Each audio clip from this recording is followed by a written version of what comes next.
Okay, so our last topic is input-output redirection. So Linux shells allow you to redirect the standard I/O streams.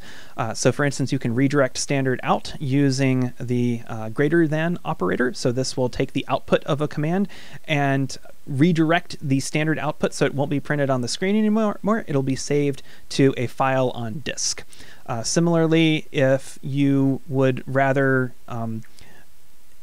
not type input on the command line, you can redirect standard input, and so this will take the information that's in data.txt and make it the input stream for this process. So this is useful for testing IO trap in P4, and you can look at our integration tests for some examples of that. If you are reading standard input from the keyboard, you can use Control-D to signal the end of the input. You can also redirect standard output using this notation, and in some shells you can redirect standard output and error using this notation right here. Okay, so then Linux also, and many other Unix-based operating systems, also give you the ability to create pipes. And we mentioned these before, but these are basically mechanisms for communicating between processes.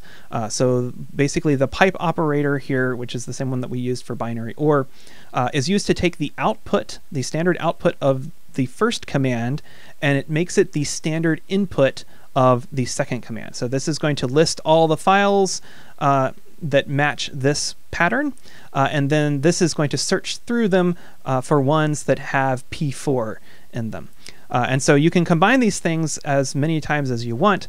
So this will list the files, do the search, and then save the results into a text file. So you can combine redirection and pipes. So this brings us to one important aspect of Unix system design philosophy that's worth mentioning here, which is that you should write programs that do one thing and do that one thing really well. This is similar to the idea of encapsulation from object-oriented design. You should write programs that work together, so the interfaces between programs should be well documented. And in the Unix system design philosophy, they encourage you to write programs that handle text streams because that's kind of a universal interface.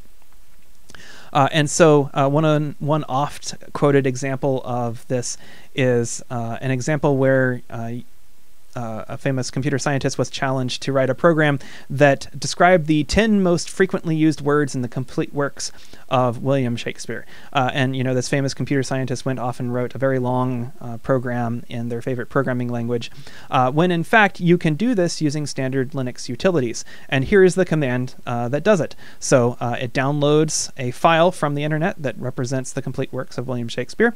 It does some cleaning up of the input to convert the output into one word on each row.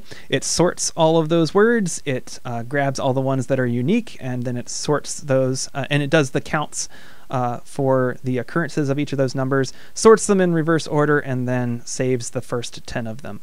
And you can actually download this and run this, and this will give you the 10 most frequently used words in the complete works of William Shakespeare.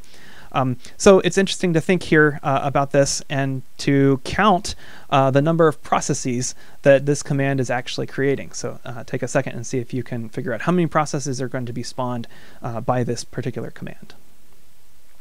So we can do this by counting the programs that are invoked. Curl is the first program that goes and downloads a file from the internet. The output is piped to another program called tr, and then so forth. So we have 1 program, 2, 3, 4, 5, 6, 7. So this will spawn a total of 7 processes. Okay, so we'll wrap up here by reiterating some of the main themes that we've hit in our discussion of operating systems. So as always, information is bits plus context. You need to know what kind of bits are in your file in order for the file to be useful to you. Abstraction helps us to manage complexity, so you don't have to worry about manipulating inodes. For example, the operating system provides that for you. And system software is a foundation. If you didn't have the operating system to base your user-level software on, it would be a whole lot harder to create the kinds of complex software that we need for everyday computing.